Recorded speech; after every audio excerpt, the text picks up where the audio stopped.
What's going on, party people? Today we got two dev chats. One is for March 4th and the other one is for March 11th, 2022. Just as a reminder, this isn't a confirmation of anything. Paralives is still in pre-alpha development. That means things can change, be improved, or be removed altogether. It's also good to point out that these are simply questions and ideas from other fans.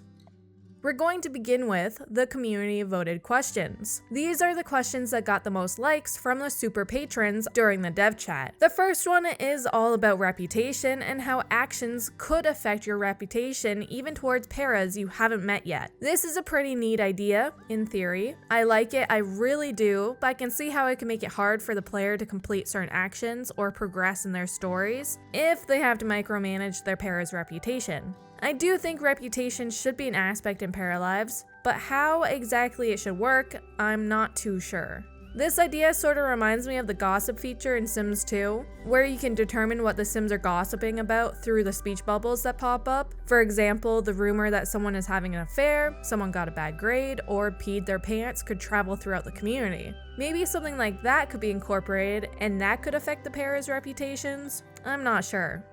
Pathfinding. Roads and sidewalks are marked as higher priority, so that means parafolk will automatically try to walk on that instead of through private lots. Furthermore, if you have two private properties, you could create a small public one to paint or create a walking path between the two. This means that your para will automatically prioritize that path rather than walking through the private lots.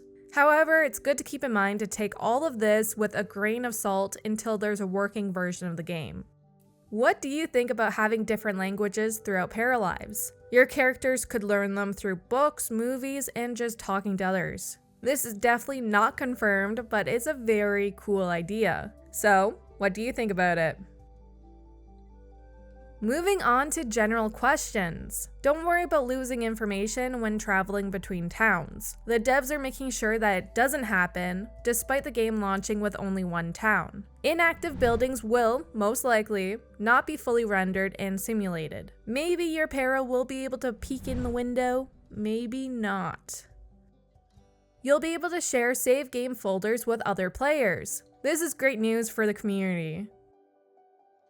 Let's talk about live mode stuff. Yeah. Our first question is about having the option to have 18 plus areas in particular towns. This won't be an option. There won't be 18 plus areas or towns. What should be included in the town to begin with? Cafes? Tattoo parlors?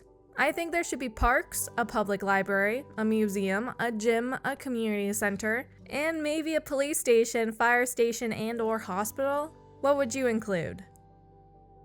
Paras won't be having bad hair days. This is because it wouldn't impact the character that much and it would be a lot of work to create a bad version of each hair.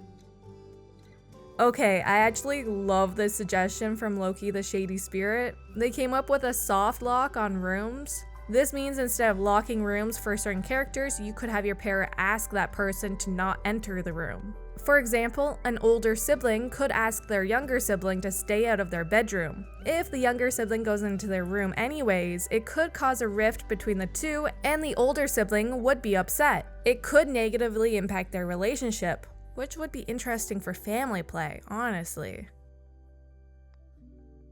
On to build mode questions, answers, and ideas. Now, there's actually quite a number of build-related questions in these two dev chats. I have the links to the dev chat documents in the video description if you want to read more. We're only going to touch upon one today. There probably will be a limit on how many items you have on your lot. This will help avoid lag while you play. At the moment, there isn't a building grid, but there are values used to snap walls, which will be changeable. So think about that. Our final category, Paramaker, let's go! Blush is a part of Paralives' art style. If you're not a fan of the body blush, you can always change it to match your character's skin tone. If you want to add blush to the face, and the face only, there will be options in the makeup and natural blush categories.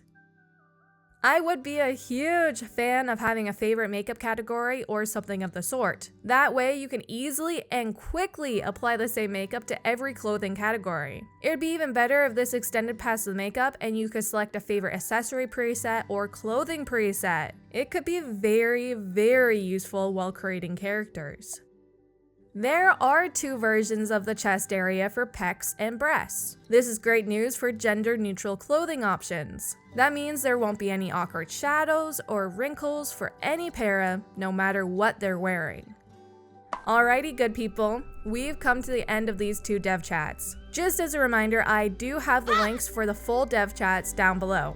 Is there a question you would like to see in a future dev chat? Write your questions in the comments section and I shall ask them on your behalf. I'm wishing you peace and happiness, and don't forget to stay hydrated. I'll talk to you very soon. Bye!